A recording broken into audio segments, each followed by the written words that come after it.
صباح الفل عليكم جميعا.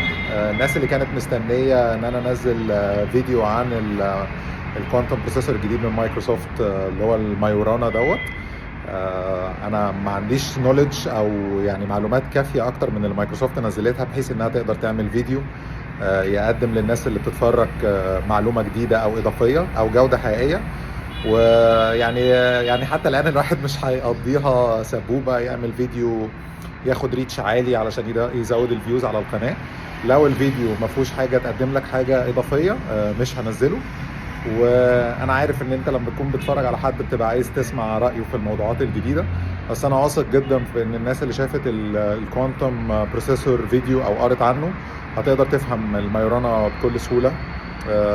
بدل ما اشتغل على سوبر كوندكتور غيرها عمل اللي هو التوبو كوندكتور ده. فالموضوع مش صعب، بس الاهم او اللي انا عايز اقوله بخصوصه ان انا مش هنزل لك فيديو تافه يضيع وقتك ويضيع وقتي.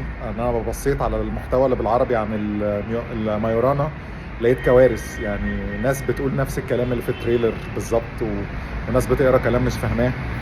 ففي ناس محترمه وكل حاجه، بس لو انا مش راضي عن الفيديو نفسه مش هنزله.